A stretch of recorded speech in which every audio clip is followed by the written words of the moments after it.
Hello students, welcome back to our channel.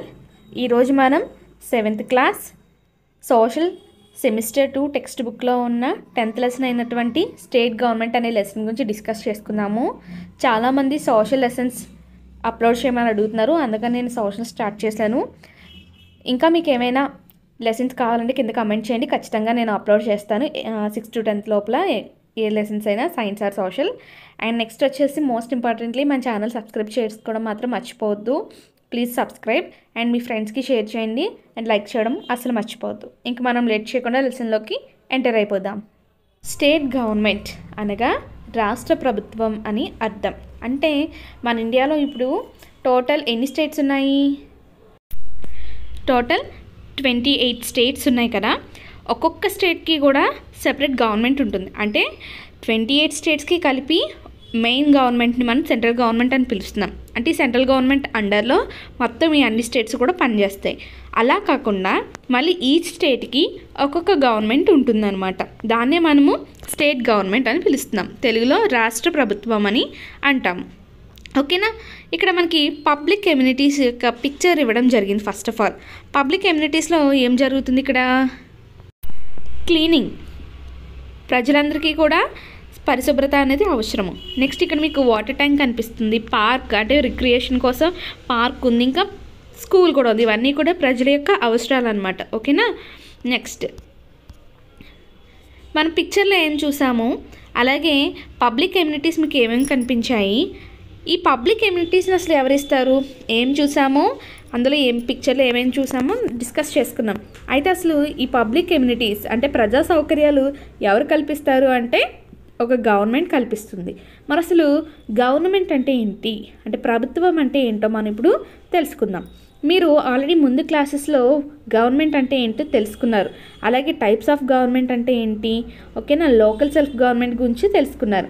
అయితే ఈ లెసన్లో అసలు స్టేట్ గవర్నమెంట్ అనేది ఎలా ఫామ్ అవుతుంది, అది ఎలా పనిచేస్తుంది, అసలు లా మేకింగ్ ప్రాసెస్ అంటే చట్టాలని ఎలా చేస్తారు స్టేట్లో, ఇంకా డిస్ట్రిక్ట్ లెవెల్లో అడ్మినిస్ట్రేషన్ అంటే పరిపాలన ఎలా ఉందనే విషయాలు తెలుసుకుందాం. ఇక్కడ చిన్న మ్యాప్ ఇచ్చారు కదా, దాన్ని జాగ్రత్తగా అబ్జర్వ్ చేస్తే స్టేట్ గవర్నమెంట్ అనేది 3 పార్ట్స్గా డివైడ్ చేసి ఉంది. ఫస్ట్ది వచ్చేసి లెజిస్లేచర్, అండ్ సెకండ్ది వచ్చేసి executive, and finally third one వచ్చేసి జ్యుడిషియరీ.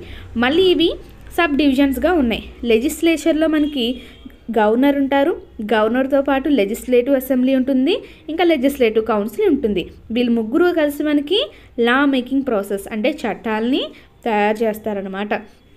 ఎగ్జిక్యూటివ్ చూసుకుంటే ఇందులో మనకి గవర్నర్ ఉంటారు, ఇందులో చీఫ్ మినిస్టర్ ఇంకా కౌన్సిల్ ఆఫ్ మినిస్టర్స్ ఉంటారు. వీళ్ళు ముగ్గురు కలిసి మనకి ఏం చేస్తారంటే చట్టాలని అమలు పరుస్తారు. ఇంకా ఫైనల్గా జ్యుడిషియరీ అంటే స్టేట్ గవర్నమెంట్లో వచ్చేసి హైకోర్టు అనమాట. ఓకేనా? అసలు స్టేట్ గవర్నమెంట్ ఎలా ఫామ్ అవుతుంది, ఎలా పనిచేస్తుందో తెలుసుకుందాం. ఇండియాలో మనకి గవర్నమెంట్ అనేది 2 లెవెల్స్లో పనిచేస్తుంది. ఆల్రెడీ ముందు చెప్పినట్టుగా ఒకటి వచ్చేసి సెంట్రల్ లెవెల్ గవర్నమెంట్ అండ్ రెండోది వచ్చేసి స్టేట్ లెవెల్ గవర్నమెంట్. పవర్ అనేది ఈ 2 గవర్నమెంట్స్ మధ్య కూడా డివైడ్ చేయబడి ఉంటుంది. ఓకేనా? సెంట్రల్ గవర్నమెంట్ అనేది మనకి ఢిల్లీ నుంచి వర్క్ చేస్తుంది. అలాగే ప్రతి స్టేట్కి కూడా సెపరేట్గా ఒక గవర్నమెంట్ అనేది ఇవ్వబడుతుంది అనమాట. సో ఇలా మనకి ఏదైనా ఒక కంట్రీలో 2 లెవెల్స్ ఆఫ్ గవర్నమెంట్ కనుక పనిచేస్తూ ఉంటే దాన్ని మనం ఏమంటామంటే ఫెడరల్ సిస్టమ్ అని పిలుస్తాం. అన్ని స్టేట్స్ అలాగే ఇంకా యూనియన్ టెరిటరీస్ ఏవైతే ఉన్నాయో ఆ యూనియన్ టెరిటరీస్కు కూడా సెపరేట్ గవర్నమెంట్ అనేది ఉంటుందన్నమాట. వాళ్ళు సొంతంగా పరిపాలన చేసుకుంటూ ఉంటారు. అది కూడా దేనిని అనుసరించి అంటే ఇండియన్ కాన్స్టిట్యూషన్ అనుసరించి మాత్రమే అక్కడ పరిపాలన అనేది జరుగుతుంది, కానీ వాళ్ళకంటూ కొత్తగా రూల్స్ పెట్టుకోవడానికి ఉండదు. మన ఆల్రెడీ ఇంతకుముందు మీరు కనుక మన యొక్క ఇండియన్ కాన్స్టిట్యూషన్కి సంబంధించి లెసన్ నేను ఆల్రెడీ చేశాను, అదొకవేళ చూడకపోతే చూడండి. అందులో క్లియర్గా ఇండియన్ కాన్స్టిట్యూషన్ గురించి ఎక్స్ప్లెయిన్ చేయడం జరిగిందనమాట. సో ఇండియన్ కాన్స్టిట్యూషన్లో ఏవైతే మనకి రూల్స్ అండ్ రెగ్యులేషన్స్ ఉంటాయో వాటిని పాటిస్తూ మనకి ఇక్కడ ఏం చేస్తున్నాయి, గవర్నమెంట్స్ అనేవి అడ్మినిస్ట్రేషన్ చేస్తున్నాయి. ఇక్కడ ముఖ్యంగా చట్టాలు చేయబడతాయి, అంతేకాకుండా ఆ చట్టాలు అమలు చేస్తారు కూడా ఆ రాష్ట్రాలలో. గవర్నమెంట్లో ముఖ్యంగా 3 ఫంక్షన్స్ ఉంటాయి, అంటే 3 ముఖ్య పనులు చేయాలి గవర్నమెంట్. ఫస్ట్ది ఏంటంటే చట్టాలను చేయడము, అలాగే చేసిన చట్టాలను అమలుపరచడము, అలాగే ప్రజలందరికీ న్యాయం జరిగేటట్టుగా చూడాలన్నమాట. ఓకే. స్టేట్ గవర్నమెంట్ అనేది ఖచ్చితంగా ఆ రాష్ట్రం యొక్క పరిపాలనకు ఏంటంట బాధ్యత వహించాలంట. అంటే అక్కడ ఎవరైతే లీడర్ ఏ పార్టీ వాళ్ళైతే గెలుస్తారో వాళ్ళు గవర్నమెంట్ని ఫామ్ చేస్తారు కదా, ఆ లీడరు అలాగే అతనితో పాటు ఉన్న మినిస్టర్స్ అందరూ కూడా ఖచ్చితంగా ఆ స్టేట్ యొక్క అడ్మినిస్ట్రేషన్కి వాళ్ళు రెస్పాన్సిబుల్గా ఉండాలి. స్టేట్ గవర్నమెంట్ అడ్మినిస్ట్రేషన్ ముఖ్యంగా 3 ఆర్గాన్స్ హెల్ప్ తీసుకొని పనిచేస్తుంది. ఓకేనా. అంటే ఇక్కడ మనకి రాష్ట్ర ప్రభుత్వము పరిపాలన 3 ఆర్గాన్స్ 3 ముఖ్య విభాగాల ద్వారా పనిచేస్తుంది అనమాట. అందులో ఫస్ట్ది వచ్చేసి లెజిస్లేచర్, రెండవది వచ్చేసి ఎగ్జిక్యూటివ్ అండ్ మూడోది వచ్చేసి జ్యుడిషియరీ. అయితే ఇందులో ఫస్ట్దైన లెజిస్లేచర్ గురించి మనము తెలుసుకుందాం. లెజిస్లేచర్లో ముఖ్యంగా మనకి గవర్నర్ ఉంటారు, లెజిస్లేటివ్ అసెంబ్లీ ఉంటుంది, ఇంకా లెజిస్లేటివ్ కౌన్సిల్ ఉంటుంది. ఈ 3 ఏవైతే మనం చెప్పుకున్నామో గవర్నర్, లెజిస్లేటివ్ అసెంబ్లీ ఇంకా లెజిస్లేటివ్ కౌన్సిల్ని కలిపి స్టేట్ లెజిస్లేచర్ అని పిలుస్తాం. అయితే ఈ లెజిస్లేచర్ యొక్క ముఖ్య పని ఏంటంటే చట్టాలను చేయడము. గవర్నర్ గురించి చూద్దాం. Every state in India have a governor. మన ఇండియాలో ఉన్న ప్రతి రాష్ట్రంలో కూడా ఒక గవర్నర్ ఉన్నారు. ఫర్ ఎగ్జాంపుల్ ఆంధ్రప్రదేశ్ యొక్క గవర్నర్ చూస్తే కనుక ఎవరు, అబ్దుల్ నజీర్. అలాగే మన పక్క స్టేట్ అయిన తెలంగాణ యొక్క గవర్నర్ చూసుకుంటే తమిళిసై. సో ఇలా మనకి ఇండియాలో ఉన్న స్టేట్స్ అన్నిటికీ కూడా గవర్నర్ అనేవాళ్ళు ఉంటారు. అయితే అసలు ఈ గవర్నర్ని ఎవరు అపాయింట్ చేస్తారంటే మన యొక్క ప్రైమ్ మినిస్టర్ ఇంకా మినిస్టర్స్ ఉంటారు కదా, క్యాబినెట్ మినిస్టర్స్ యొక్క రికమెండేషన్తో మన ప్రెసిడెంట్ ఎవరైతే ఉన్నారో ఇండియా యొక్క ప్రెసిడెంట్ గవర్నర్ని నామినేట్ చేయడం జరుగుతుంది. వాళ్ళు వచ్చేసి 5 years పాటు వర్క్ చేస్తారు. బాగా గుర్తుపెట్టుకోండి, గవర్నర్ని ప్రైమ్ మినిస్టర్ ఇంకా అతని యొక్క క్యాబినెట్ యొక్క సూచనలతో ప్రెసిడెంట్ నామినేట్ చేయడం జరుగుతుంది. అండ్ గవర్నర్ వచ్చేసి 5 years పాటు వాళ్ళ యొక్క టర్మ్ వర్క్ చేస్తారనమాట. అయితే కొన్ని సందర్భాల్లో మనకి ఏంటంటే 2 లేదా 3 స్టేట్స్కి ఒకే గవర్నర్ ఉంటూ ఉంటారనమాట. ఆర్టికల్ 158(3)A ప్రకారం సేమ్ పర్సన్ని గవర్నర్గా 2 లేదా 3 స్టేట్స్కి అపాయింట్ చేయొచ్చు. బాగా గుర్తుపెట్టుకోండి, ఆర్టికల్ 158(3)A ప్రకారము గవర్నర్ని ఒకే గవర్నర్ని 2 లేదా 3 స్టేట్స్కి అపాయింట్ అయితే చేయొచ్చు. అసలు మరి ఈ గవర్నర్ గారు ఏం పనులు చేస్తారో తెలుసుకుందాం. గవర్నర్ యొక్క ముఖ్య పని ఏంటంటే ఎలక్షన్స్ జరిగిన తర్వాత ఎవరైతే మెజారిటీతో గెలిచారో ఆ పార్టీ యొక్క లీడర్ని గవర్నమెంట్ ఫామ్ చేయడానికి ఆహ్వానిస్తారు, అంటే ఇన్వైట్ చేస్తారనమాట. అంతేకాకుండా వీళ్ళు ఇంకేం చేస్తారంటే ఆ లీడర్స్ ఎవరైతే ఉన్నారో వాళ్ళ ద్వారా ఓత్ తీసుకునేలా చేస్తారు, అంటే ప్రమాణం చేయిస్తారన్నమాట. అంటే మన యొక్క కాన్స్టిట్యూషన్ అలాగే దాని యొక్క సెక్రసీ ఏదైతే ఉందో దాన్ని కాపాడతామని చెప్పేసి ప్రమాణ స్వీకారం చేయిస్తారు. అంతేకాకుండా ఇంకేం చేస్తారంట, summons the sessions of legislative houses and also announce they prorogue. అంతేకాకుండా ఇంకా మనకి లెజిస్లేటివ్ హౌసెస్లో శాసనసభ మీటింగ్స్ పెట్టుకుంటూ ఉంటారు కదా, తెలుగులో మనము శాసనసభ సమావేశాలని పిలుస్తాం కదా, అవి మీటింగ్స్ అనేవి కండక్ట్ చేయమని, అలాగే ఎప్పుడు అవి ప్రోరోగ్ చేయాలి అంటే ఎప్పుడు వాయిదా వేయాలి, ఇలాంటివన్నీ కూడా గవర్నరే చూసుకుంటారు. అంతేకాకుండా కోర్ట్స్ ఏవైతే ఉన్నాయో అంటే హైకోర్టు యొక్క జడ్జిని అపాయింట్ చేసేది గవర్నర్, ఇంకా హైకోర్టు కింద డిస్ట్రిక్ట్ లెవెల్ కోర్ట్స్ ఉంటాయి కదా వాటి యొక్క జడ్జెస్ని కూడా అపాయింట్ చేసేది గవర్నర్ గారే. ఇంకా informs the president about the functioning of the state government. ఇంకేం చేస్తారంటే గవర్నర్ మన యొక్క ప్రెసిడెంట్ ఎవరైతే ఉన్నారో వాళ్ళకి ఈ స్టేట్ గవర్నమెంట్ అనేది అసలు ఎలా పనిచేస్తుందనే ఇన్ఫర్మేషన్ని ఎప్పటికప్పుడు ఇస్తూ ఉంటారనమాట. ఓకే, ఇప్పుడు మనము లెజిస్లేటివ్ అసెంబ్లీ గురించి తెలుసుకుందాం. లెజిస్లేటివ్ అసెంబ్లీ గురించి చూద్దాం. స్టేట్ లెజిస్లేటివ్ అసెంబ్లీ అనేది ఒక లెజిస్లేటివ్ బాడీ. అంటే మనకి ఇక్కడ ఏవైతే చట్టాలు చేస్తున్నామో అందులో అది మెయిన్ పార్ట్ అనమాట. లెజిస్లేటివ్ అసెంబ్లీ అనేది యాక్చువల్గా ఏంటంటే లోయర్ హౌస్ అనమాట. అది అందులో ఎవరుంటారంటే ముఖ్యంగా మెంబర్స్ ఆఫ్ లెజిస్లేటివ్ అసెంబ్లీ, అంటే ఎమ్మెల్యే వాళ్ళందరూ కూడా ఈ లెజిస్లేటివ్ అసెంబ్లీలో భాగస్తులు అనమాట. వీళ్ళందరూ కలిసి వేరియస్ ఇష్యూస్ మీద డిస్కషన్స్ అనేవి జరిపి, ఓకేనా, ఇంకా ఏ విధంగా మనం అభివృద్ధి చెందాలి, అలాగే రాష్ట్రం అనేది ఏ విధంగా డెవలప్ అవ్వాలి, ఇలాంటి వాటి మీద డిస్కస్ చేసుకొని చట్టాలను చేస్తూ ఉంటారు. అలాగే ప్రతి స్టేటు కూడా గుర్తుపెట్టుకోండి అసెంబ్లీ కాన్స్టిట్యుయెన్సీస్గా డివైడ్ చేయబడి ఉంటుంది పాపులేషన్ మీద ఆధారపడి. ఓకే, లెజిస్లేటివ్ అసెంబ్లీ గురించి ఇంకొంచెం ఒకసారి షార్ట్గా చూసుకుంటే లెజిస్లేటివ్ అసెంబ్లీ ఏదైతే ఉందో అది లెజిస్లేటివ్ బాడీగా మనం పరిగణిస్తాము. అంతేకాకుండా ఈ లెజిస్లేటివ్ అసెంబ్లీలో ముఖ్యంగా ఎవరు ఉంటారంటే మెంబర్స్ ఆఫ్ లెజిస్లేటివ్ అసెంబ్లీ, అంటే ఎమ్మెల్యేస్ అందరూ కూడా వేరియస్ ఇష్యూస్ మీద డిస్కస్ చేసుకొని మన యొక్క స్టేట్ని ఇంకా ఎలా ముందుకు తీసుకెళ్ళాలి అనే దాని మీద డిస్కషన్స్ జరుపుతూ ఉంటారు. అండ్ ఇంకొక విషయం ఏంటంటే మన యొక్క స్టేట్స్ అనేవి పాపులేషన్ బేస్ చేసుకొని కాన్స్టిట్యుయెన్సీస్గా అసెంబ్లీ కాన్స్టిట్యుయెన్సీగా డివైడ్ చేయబడి ఉన్నాయి. అయితే ఈ లెజిస్లేటివ్ అసెంబ్లీ ఏదైతే ఉందో దానికి ఎలక్షన్స్ అనేవి జరుగుతాయి. జనరల్గా చెప్పాలంటే అసలు ఈ స్టేట్ లెజిస్లేటివ్ అసెంబ్లీ ఏదైతే ఉంటుందో ఈ లెజిస్లేటివ్ అసెంబ్లీకి 5 సంవత్సరాలకు ఒకసారి ఎలక్షన్స్ అయితే పెట్టడం జరుగుతుంది. ఈ ఎలక్షన్స్ని ఎవరు కండక్ట్ చేస్తారంటే ఎలక్షన్ కమిషన్ వాళ్ళు అనౌన్స్ చేసి నోటిఫికేషన్ ఇస్తారన్నమాట. అంటే అసెంబ్లీ కాన్స్టిట్యుయెన్సీస్కి ఇలా మనం ఎలక్షన్స్ కండక్ట్ చేద్దామని. అంతేకాకుండా ఇండివిజువల్స్ ఇంకా పొలిటికల్ పార్టీస్ నుంచి ఎవరైనా సరే క్యాండిడేట్స్ ఈ ఎలక్షన్స్లో నిలబడచ్చు. అదేవిధంగా వాళ్ళ యొక్క మేనిఫెస్టో, అంటే వాళ్ళు గెలిచిన తర్వాత ఏం చేస్తారనే విషయాన్ని ప్రకటించవచ్చు అనమాట. దాని మేనిఫెస్టోని ప్రజల ముందు చూపిస్తారు కూడా.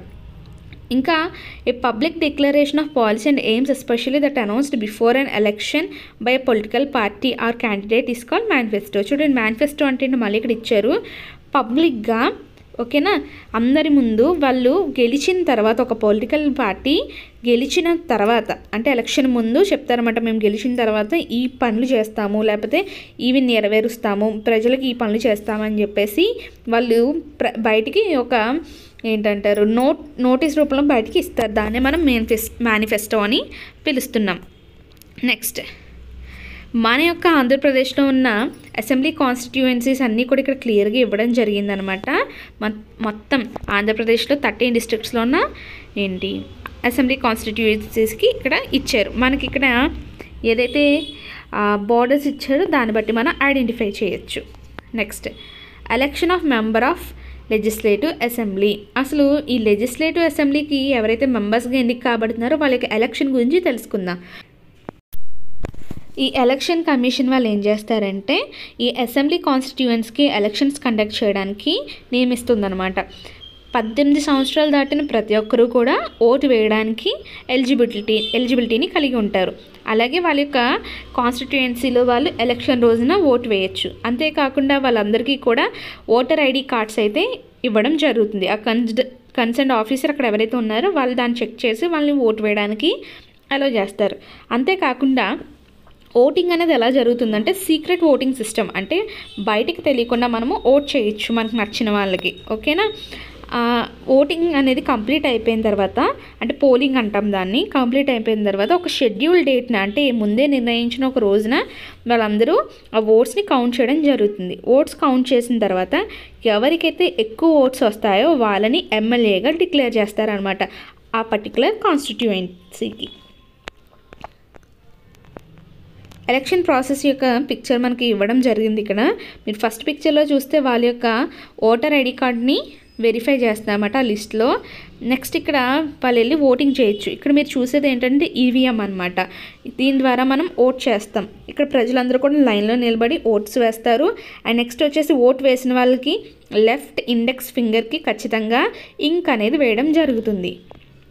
నెక్స్ట్, ఈ జనరల్ ఎలక్షన్స్ అనేవి కంప్లీట్ అయిపోయిన తర్వాత పొలిటికల్ పార్టీ లేదా గ్రూప్ ఆఫ్ పార్టీస్ అయినా సరే ఎవరికైతే ఎక్కువ ఎమ్మెల్యేస్ గెలవడం జరిగిందో వాళ్ళ సైడ్ నుంచి వాళ్ళ యొక్క లీడర్ని ఎన్నుకోవడం జరుగుతుంది. అలాగే మెజారిటీ పార్టీ యొక్క లీడర్ లేదా కోయలేషన్ ఆఫ్ పార్టీస్, అంటే 3-4 పార్టీస్ కలిసి గవర్నమెంట్ని ఫామ్ కూడా చేయొచ్చు అనమాట. ఆ లీడర్ ఎవరైతే ఫైనల్గా ఎన్నుకున్నారో ఆ లీడర్ని గవర్నమెంట్ని ఫామ్ చేయడానికి ఇన్వైట్ చేస్తారు. అలాగే ప్రమాణ స్వీకారం కూడా చీఫ్ మినిస్టర్తో ఎవరు చేస్తారంటే గవర్నర్ చేయించడం జరుగుతుంది.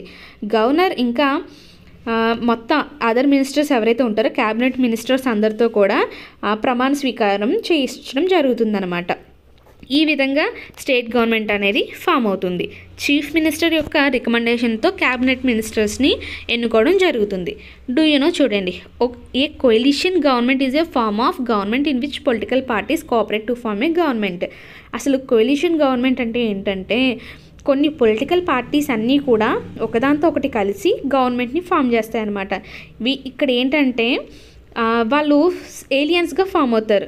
అంటే వాళ్ళలో వాళ్ళు జత కూడి ఎక్కువ మంది ఎమ్మెల్యేస్ వస్తారు కదా, అప్పుడు వాళ్ళకి సపోజ్ ఒక 3 పార్టీస్ తీసుకుందాం. ఏబిసి అనే పార్టీకి, ఏ అనే పార్టీకి 40 వచ్చాయి, బి అనే పార్టీకి 30 సీట్స్ వచ్చాయి, అండ్ సి అనే పార్టీకి 20 సీట్స్ వచ్చాయి అనుకోండి. ఇక్కడ బీసీ ఈ 2 పార్టీస్ కలిసిపోతే ఏ కన్నా కూడా ఎక్కువ సీట్స్ వస్తున్నాయి, 50 సీట్స్ వస్తున్నాయి. కాబట్టి వీళ్ళు ఇక్కడ గవర్నమెంట్ని ఫామ్ చేయొచ్చు అనమాట.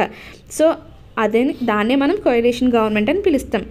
ఈ కోalition గవర్నమెంట్ యొక్క ఇంపార్టెన్స్ ఎందుకని పెరిగిందంటే ఏ ఒక్క పార్టీ కూడా సరైన మెజారిటీ కనుక తెచ్చుకోలేకపోయింది అనుకోండి, అప్పుడు ఈ గవర్నమెంట్ని ఫామ్ చేసుకునే వాళ్ళు అక్కడ నిలబడచ్చు అనమాట. Next,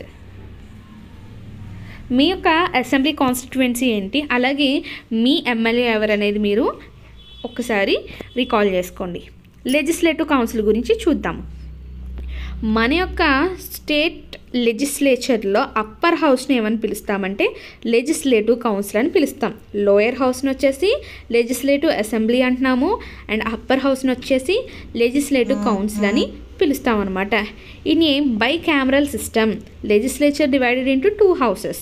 the legislative council functions with the members elected in and indirect election. బాగా గుర్తుపెట్టుకోండి, మనకి బై క్యామరల్ సిస్టమ్ ఉంది అంటే ఈ లెజిస్లేచర్ అనేది 2 houses-గా విడిపోయింది, upper house and lower house. హౌస్ని ఏమని పిలుస్తున్నామంటే లెజిస్లేటివ్ కౌన్సిల్ అని పిలుస్తాము, అండ్ లోయర్ హౌస్ని వచ్చేసి లెజిస్లేటివ్ అసెంబ్లీ. ఆల్రెడీ దీనికి ముందు డిస్కస్ చేసుకున్నాం కదా, అదనమాట.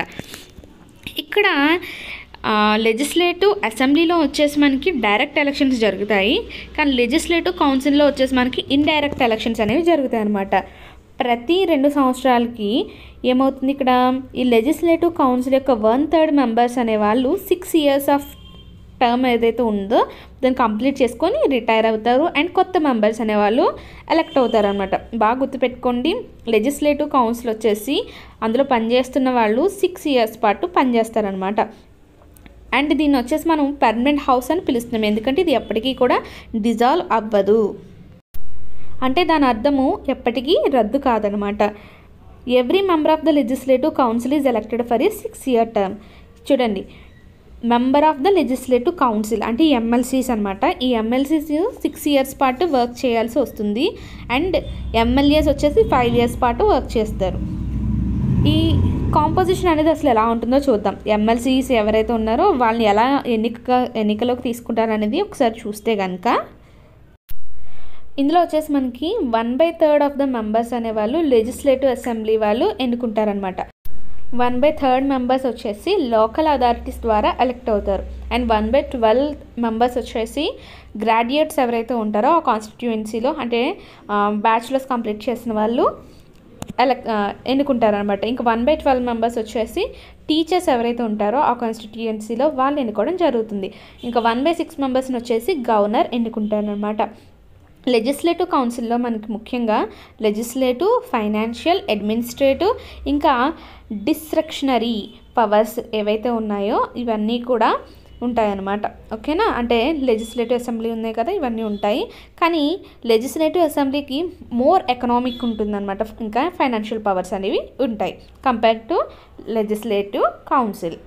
నెక్స్ట్, లా మేకింగ్ ప్రాసెస్ చూద్దాం. అసలు లెజిస్లేచర్ అంటేనే మనం లా మేకింగ్ ప్రాసెస్ అనుకున్నాం కాబట్టి అసలు వీళ్ళు చట్టాలని ఎలా చేస్తున్నారో తెలుసుకుందాం. అసలు చట్టాలను ఎవరు చేస్తారు?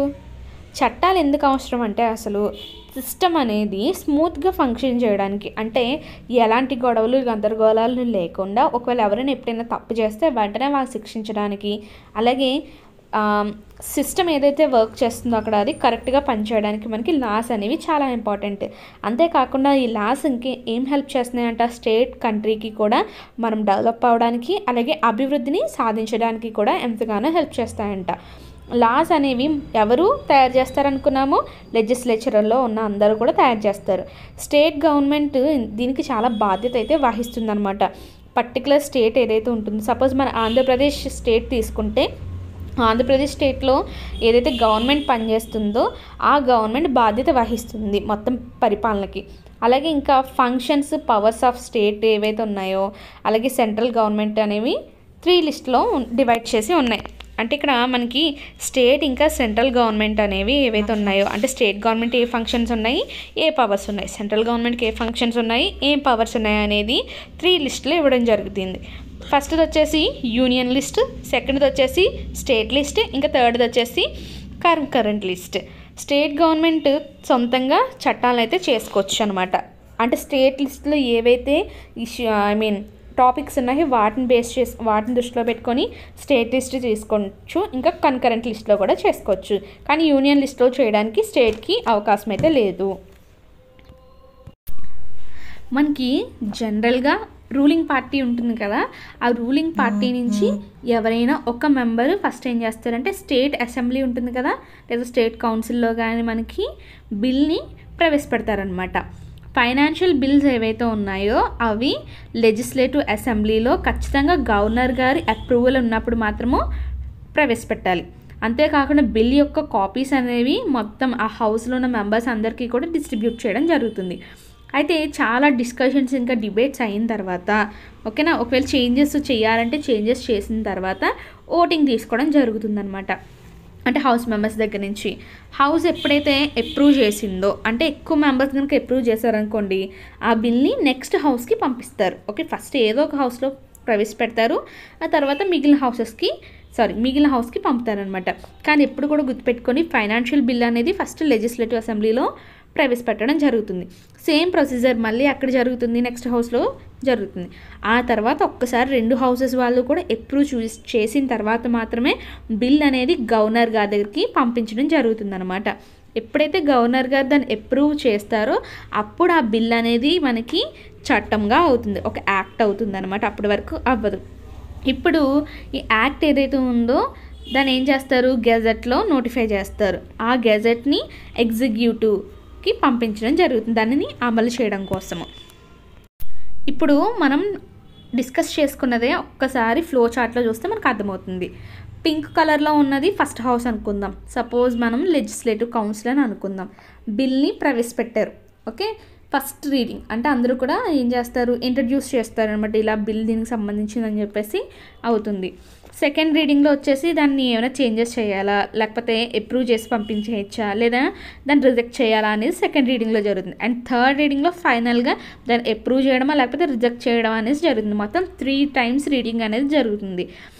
ఇక్కడ అప్రూవ్ అయిందనుకోండి సెకండ్ హౌస్కి వస్తుంది. సెకండ్ హౌస్ వచ్చినప్పుడు కూడా మళ్ళీ ఇక్కడ ఫస్ట్ రీడింగ్ జరుగుతుంది, సెకండ్ రీడింగ్ జరుగుతుంది, థర్డ్ రీడింగ్ జరుగుతుంది.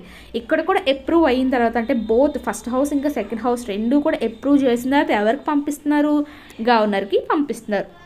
గవర్నర్ దాన్ని ఏం చేస్తున్నారు, అసెండ్ చేస్తున్నారు అనమాట. అండ్ ఫైనల్గా అది యాక్ట్గా మారింది కదా, యాక్ట్గా మారిన తర్వాత దాన్ని పబ్లిష్ చేస్తారు గెజెట్లో. ఓకేనా, ఇక్కడ కింద పిక్చర్ ఇచ్చారు చూడండి. ఒక లెజిస్లేటివ్ హౌస్లో బిల్ గురించి డిస్కషన్స్ అనేవి ఇలా జరుగుతాయి అన్నమాట.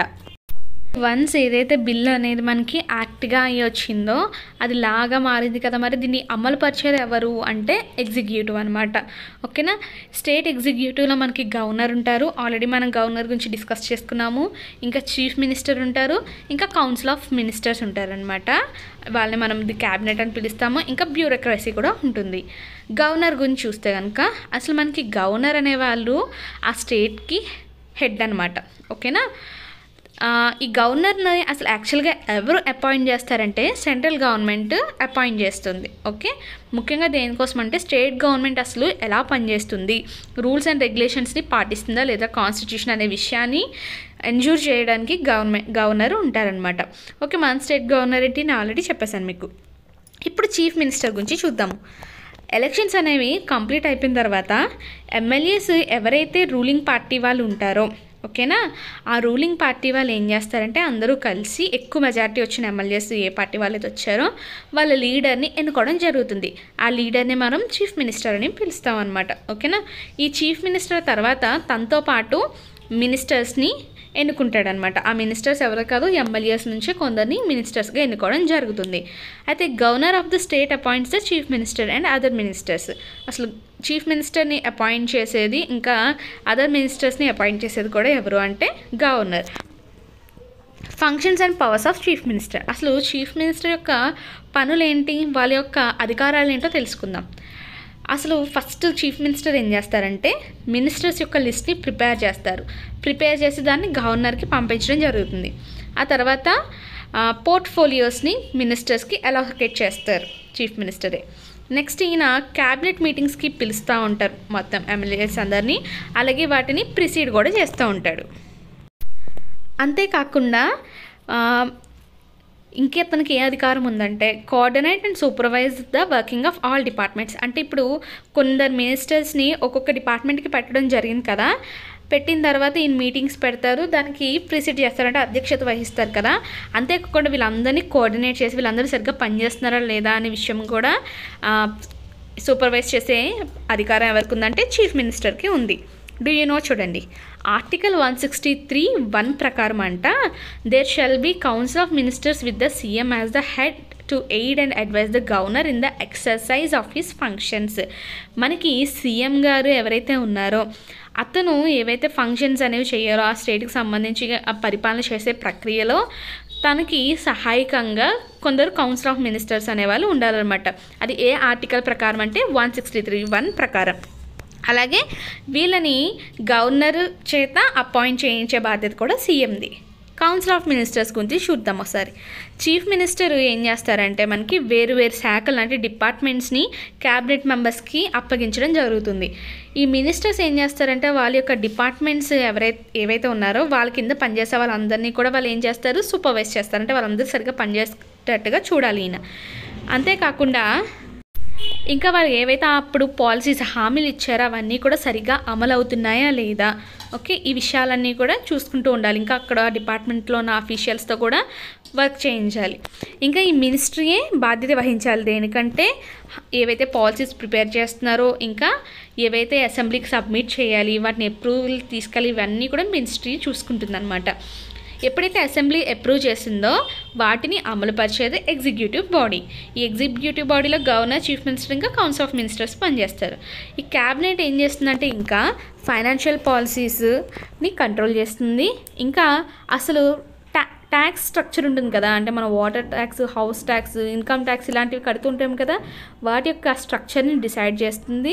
ముఖ్యంగా దేనికోసం అంటే పబ్లిక్ వెల్ఫేర్, అంటే ఆ స్టేట్లో ఎవరైతే ప్రజలు నివసిస్తున్నారో వాళ్ళందరి అభివృద్ధికి కూడా ఈ పనులు క్యాబినెట్ మినిస్టర్స్ చేయడం జరుగుతుందన్నమాట. జ్యుడిషియరీ, ఇంకా థర్డ్ వన్ వచ్చేసి జ్యుడిషియరీ అంటే ముఖ్యంగా మనకి స్టేట్ గవర్నమెంట్లో వచ్చేసి హైకోర్టు ఉంటుందన్నమాట.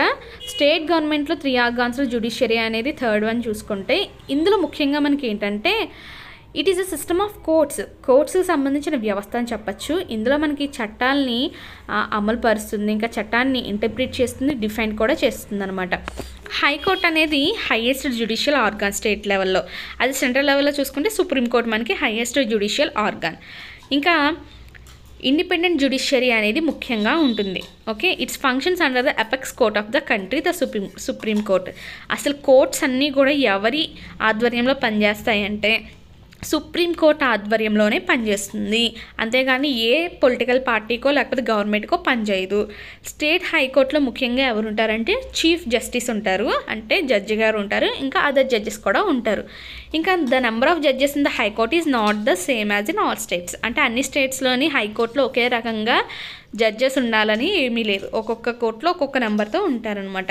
నెక్స్ట్ కోర్ట్ ఆఫ్ రికార్డ్ అంటే చూడండి ఒకసారి. All the decisions and decrees issued by the High Court are printed and are kept as a record for future references by the court as well as by the lawyers if such a need arises. చూడండి, high court ఏ decision తీసుకున్నా, ఏంటంటారు ఆదేశం వేసినా కూడా వాటన్నిటిని కూడా ఏం చేస్తారంటే ప్రింట్ చేసి రికార్డులో భద్రపరుస్తారంట. ఎందుకనంటే ఫ్యూచర్లో ఏమైనా అవసరమైతే రిఫర్ చేసుకోవడానికి ఖచ్చితంగా వాటన్నిటిని కూడా రాసి ప్రింట్ చేసి భద్రపరచడం జరుగుతుంది. అసలు ఈ చీఫ్ జస్టిస్ని ఈ హైకోర్టులో ఎవరు అపాయింట్ చేస్తారంటే ప్రెసిడెంట్ ఆఫ్ ఇండియా. ఓకేనా, and he can hold the office until he or she completes the age of 62 years. బాగా గుర్తుపెట్టుకోండి, జడ్జి యొక్క స్పాన్ వచ్చేసి వాళ్ళు రిటైర్మెంట్ ఏజ్ వచ్చేసి 62 years వరకు కూడా వాళ్ళు పనిచేయచ్చు. 62 years కంప్లీట్ అయిపోయిన తర్వాత రిటైర్ అవుతారన్నమాట. హైకోర్టే కాకుండా స్టేట్ లెవెల్లో ఉన్న హైకోర్టే కాకుండా ఇంకా ట్రిబ్యునల్స్ ఉంటాయి, అంటే చిన్న కోర్ట్స్ ఉంటాయి అనమాట. అవి ఏంటంటే ఇంకా డిస్ట్రిక్ట్ కోర్ట్స్ ఉంటాయి, ఇలాంటి చిన్న చిన్న కోర్ట్స్ కూడా ఉంటాయి. Judiciary ensure justice to the people without any bias. అసలు జ్యుడిషియరీ అంటే ఏంటంటే న్యాయ వ్యవస్థ దేనికోసము, ప్రజల్లో ఎలాంటి వివక్ష లేకుండా, అంటే ఎలాంటి డిఫరెన్స్ లేకుండా అందరికీ కూడా న్యాయం చేయడం కోసం. లోక్ అదాలత్స్ అంటే పీపుల్స్ కోర్ట్, ప్రజల యొక్క కోర్ట్ అనమాట. ఈ వీటిని ఎక్కువగా మనకి ఇప్పుడు గవర్నమెంట్ ఆఫ్ ఇండియాలో ఎస్టాబ్లిష్ చేయడం జరిగిందనమాట. ఓకేనా. ఇవేంటంటే ఏవైనా ఎక్కడైనా సరే డిస్ప్యూట్స్ జరిగాయి అనుకోండి, వాళ్ళకి కన్సలేషన్ ఇంకా కాంప్రమైజ్ ద్వారా వాళ్ళు సెటిల్ చేస్తారనమాట. ఆ కేసులన్నింటినీ కూడా సాల్వ్ చేస్తారు. మీరు ఆల్రెడీ ఈ లెసన్లో ఏం నేర్చుకున్నారు, బిల్ అనేది ఏదైతే ఉందో అది హౌస్లో ప్రవేశపెడతారు, ఆ తర్వాత దాన్ని అప్రూవ్ చేస్తారు కదా, అప్రూవ్ చేసి గవర్నర్కి పంపిస్తారు. గవర్నర్ అప్రూవ్ చేసిన తర్వాత బిల్ అనేది లాగా మారుతుందని తెలుసుకున్నారు, అండ్ ఇది గెజెట్లో పబ్లిష్ చేస్తారని కూడా తెలుసుకున్నారు. The state government gazette is sent to officials. ఎవరైతే ఇంకా అధికారులు ఉన్నారో వాళ్ళకి స్టేట్ గవర్నమెంట్ ఆ గెజెట్ని పంపిస్తారు. పంపించిన తర్వాత మనకి to enforce laws the cabinet enlist the help of government officials such as the district collector. మరి ఈ చట్టాలను అమలు చేయడానికి ఎవరిని తీసుకోవడం జరుగుతూ ఉంటుందంటే మనకి ఎవరి యొక్క హెల్ప్ తీసుకుంటారంటే డిస్ట్రిక్ట్లో ఉన్న కలెక్టర్ యొక్క హెల్ప్ని తీసుకోవడం జరుగుతుంది. మరి డిస్ట్రిక్ట్ లెవెల్లో అసలు పరిపాలన ఎలా జరుగుతుందో తెలుసుకుందాం. District level administration. మనకి డిస్ట్రిక్ట్ లెవెల్లో అడ్మినిస్ట్రేషన్ గురించి ముఖ్యంగా మనం ఎవరి గురించి తెలుసుకోవాలంటే డిస్ట్రిక్ట్లో ఉన్న కలెక్టర్ గురించి తెలుసుకోవాలి. అలాగే డిపార్ట్మెంట్ ఆఫ్ జస్టిస్ అంటే అసలు న్యాయ వ్యవస్థ జిల్లా వైజ్ ఎలా ఉందో కూడా తెలుసుకోవాలి. Each district in India has an officer in charge who represents the state government in that area in the capacity as district collector or district magistrate. చూడండి ఏమంటున్నారంటే ఇండియాలో ఉన్న ప్రతి జిల్లాలో కూడా ఒక ఆఫీసరు పనిచేస్తూ ఉంటారు అక్కడ ఉన్న స్టేట్ గవర్నమెంట్ తరపున. వాళ్ళు డిస్ట్రిక్ట్ కలెక్టర్ అయినా అవ్వచ్చు, లేదా డిస్ట్రిక్ట్ మెజిస్ట్రేట్ అయినా కూడా అయి ఉండొచ్చు. డిస్ట్రిక్ట్ కలెక్టర్ గురించి ముందు చూద్దాం. డిస్ట్రిక్ట్ కలెక్టర్ ఎవరంటే ఆ జిల్లాలో ఉన్న ప్రభుత్వ పరిపాలనకి హెడ్ అనమాట. వీళ్ళని మరి ఎలా అసలు అపాయింట్ చేస్తారు డిస్ట్రిక్ట్ కలెక్టర్గా అంటే union public service commission. Okay, ఏంటంటే యూపీఎస్సీ అని పిలుస్తాం షార్ట్ ఫామ్లో. వాళ్ళు ఆ ఎగ్జామ్స్ రాసి అందులో క్వాలిఫై అయిన వాళ్ళని తీసుకోవడం జరుగుతుంది. తీసుకొని ఒక్కొక్క స్టేట్లో ఉన్న డిస్ట్రిక్ట్స్కి కలెక్టర్స్ని ఇవ్వడం జరుగుతుంది. అది కూడా ఈ పనులన్నీ కూడా సెంట్రల్ గవర్నమెంటే చేస్తుంది. అంతేకాకుండా he has to take responsibility of various departments like revenue, all matters connected to land records and revenue administration. చూడండి చాలా రకాల డిపార్ట్మెంట్స్ సంబంధించి రెస్పాన్సిబిలిటీ డిస్ట్రిక్ట్ కలెక్టర్ తీసుకోవాల్సి వస్తుంది. ముఖ్యంగా రెవెన్యూ అంటే ఏంటంటే ల్యాండ్కి సంబంధించిన రికార్డ్స్ కానీ లేదా దాని యొక్క ఏంటంటారు రెవెన్యూ అడ్మినిస్ట్రేషన్ కానీ మొత్తం అంతా కూడా కలెక్టర్ గారే తీసుకుంటారు. ఇంకా లా అండ్ ఆర్డర్, ఓకే, చట్టం న్యాయం అనేవి సరిగ్గా ఉన్నాయా లేదా, సోషల్ హార్మనీ అంటే మొత్తం సమాజం అంతా కూడా పీస్ఫుల్గా ఉండేటట్టుగా చూసుకోవాలి. ఇంకా లోకల్ సెల్ఫ్ గవర్నమెంట్ అంటే మన యొక్క ఊర్లో సెల్ఫ్ గవర్నమెంట్ ఉంటుంది కదా. లోకల్ సెల్ఫ్ గవర్నమెంట్ అంటే ఒక పంచాయతీ ఉంటుంది, పంచాయతీకి సంబంధించి ప్రెసిడెంట్ ఉంటారు. ఇవన్నీ కూడా సక్రమంగా జరుగుతున్నాయా లేదా కలెక్టర్ చూసుకోవాలి. ఇంకా జిల్లాలో ఉన్న వ్యవసాయము, డిజాస్టర్ మేనేజ్మెంట్, విపత్తు నిర్వహణ అంటే ఇప్పుడు సపోజ్ మనకి ఏమైనా డిజాస్టర్స్ వచ్చినాయనుకోని, విపత్తులు వచ్చినప్పుడు వెంటనే ఇమీడియట్గా యాక్షన్ తీసుకోవడము, లేకపోతే డ్యామేజ్ అనేది ఎక్కువగా జరగకుండా చూసుకోవడం, ఇవన్నీ కూడా కలెక్టర్ యొక్క బాధ్యతలే. ఇంకా ఎలక్షన్ డ్యూటీస్ అంటే ఎలక్షన్స్ అనేవి సక్రమంగా నిర్వహిస్తున్నారా లేదా జిల్లాలో చూసుకుని, ఇవన్నీ కూడా డిస్ట్రిక్ట్ కలెక్టర్ యొక్క బాధ్యతలే. అయితే ఇప్పుడు మనము ఇంకా డిస్కస్ చేసుకుందాం అసలు డిస్ట్రిక్ట్ కలెక్టర్కి ఎవరు హెల్ప్ చేస్తారు ఈ అడ్మినిస్ట్రేషన్ మొత్తంలో కూడా ఈ పరిపాలన డిస్ట్రిక్ట్లో చేసేటప్పుడు డిస్ట్రిక్ట్ కలెక్టర్కి మరి ఎవరు హెల్ప్ చేస్తారు. ఎందుకంటే అన్ని డిపార్ట్మెంట్స్ ఒకరే చూసుకోవడం చాలా కష్టం కాబట్టి, అవునా కదా. ఒక్కసారి కలెక్టర్ చూసుకుంటే కనుక కలెక్టర్ చూడండి మెడికల్ అండ్ హెల్త్ డిపార్ట్మెంట్ చూసుకోవాలి, education department, revenue department, Panchayati Raj, police department, agricultural department, public work department, irrigation department, municipal department, ఇంకా all other departments in district ఎన్ని ఉంటే అవన్నీ కూడా కలెక్టర్ గారు చూసుకోవాలన్నమాట. దానికోసం ఒకసారి ఎవరు హెల్ప్ చేస్తున్నారో చూస్తే ఫస్ట్ సూపరింటెండెంట్ ఆఫ్ పోలీస్. అయితే ప్రతి జిల్లాకి కూడా ఒక superintendent of police head quarter అయితే ఉంటుంది. ఓకేనా, ఇక్కడ ఆ జిల్లాకి ఆయనే చీఫ్ పోలీస్ ఆఫీసర్ అనమాట. ఓకేనా, ఇతను ఏం చేస్తారంటే డిస్ట్రిక్ట్ కలెక్టర్కి జిల్లాలో లా అండ్ ఆర్డర్ మెయింటైన్ చేయడంలో హెల్ప్ చేస్తారు. నెక్స్ట్ రెవెన్యూ డివిజనల్ ఆఫీసర్ గురించి చూద్దాం. రెవెన్యూ డివిజనల్ ఆఫీసర్ యొక్క రెస్పాన్సిబిలిటీ ఏంటంటే సబ్ డివిజన్లో లా అండ్ ఆర్డర్ అనేది బాగా ఉండేటట్టు చూసుకోవాలి జాగ్రత్తగా, ఓకేనా. అంతేకాకుండా ల్యాండ్ రెవెన్యూ కలెక్ట్ చేయాలి, అంటే ట్యాక్స్ కలెక్ట్ చేస్తారు కదా. ఇంకా ఎలక్షన్స్ అనేవి డివిజన్ లెవెల్లో, మళ్ళీ మనకి జిల్లాలో డివిజన్ లెవెల్స్ కూడా ఉంటాయి. ఆ డివిజన్లో వాళ్ళకి అపాయింట్ చేసిన డివిజన్ లెవెల్లో వీళ్ళు మంచిగా ఎలక్షన్స్ అనేవి కండక్ట్ చేసుకోవాలి.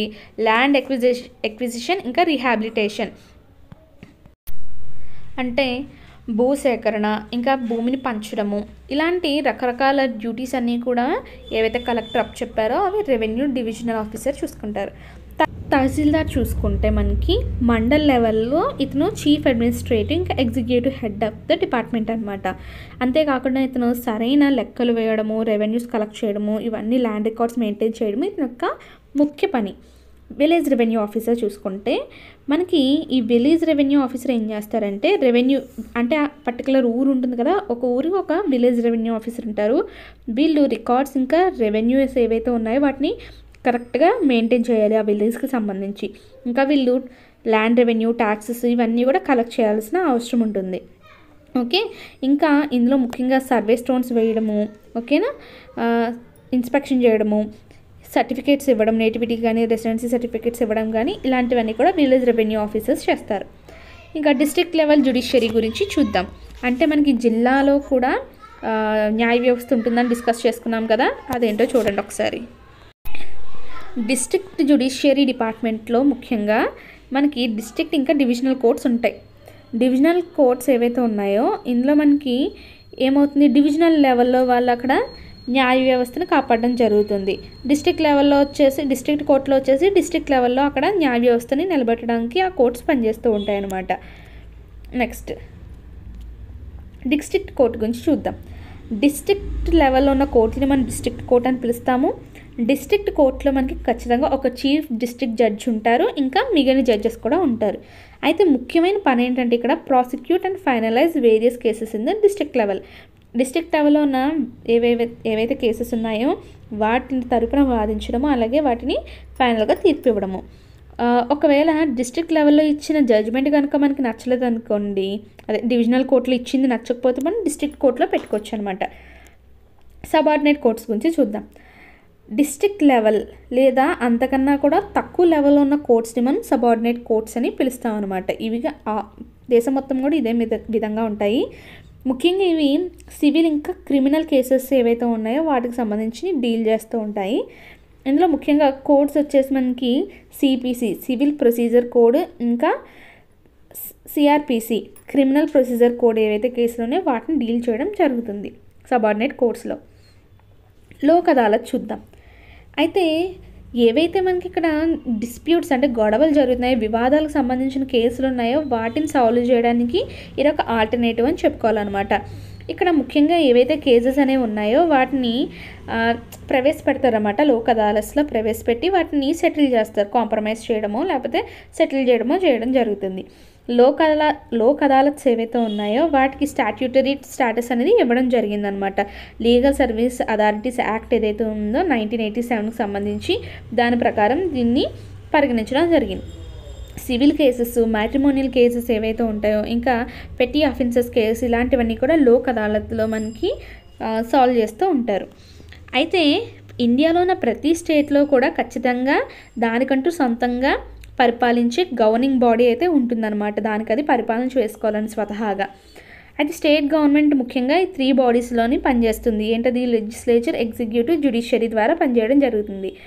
ఇక్కడ మనం ఏం చెప్పుకున్నాం సింపుల్గా, లెజిస్లేచర్ అంటే చట్టాలను తయారు చేయడం, ఎగ్జిక్యూటివ్ అంటే ఏం చేస్తుంది, చట్టాలని అమలుపరుచుతుంది. ఇంకా జ్యుడిషియరీ ఏం చేస్తుందంటే ఈ చట్టాలని ఇంటర్ప్రిట్ చేయడం జరుగుతుంది. అంటే ఏంటి, చట్టాలని భద్రపరుస్తుంది లేదా రక్షిస్తుంది అని చెప్పేసి అనుకోవచ్చు.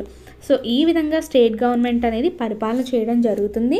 పరిపాలన చేస్తూ ఆ స్టేట్ యొక్క డెవలప్మెంట్కి అది ఎంతగానో కంట్రిబ్యూట్ చేయడం జరుగుతుంది. అంతేకాకుండా ప్రజలు ఎవరైతే ఆ స్టేట్లో ఉన్నారో వాళ్ళందరి యొక్క వెల్ఫేర్కి కూడా కష్టపడడం జరుగుతుంది. ఇది స్టేట్ గవర్నమెంట్ యొక్క లెసన్. మీ అందరికీ అర్థమైందని నేను అనుకుంటున్నాను. నా ఎక్స్ప్లెనేషన్ నచ్చినట్లయితే ఖచ్చితంగా సబ్స్క్రైబ్ చేసుకోండి, లైక్ చేయడం అస్సలు మర్చిపోవద్దు.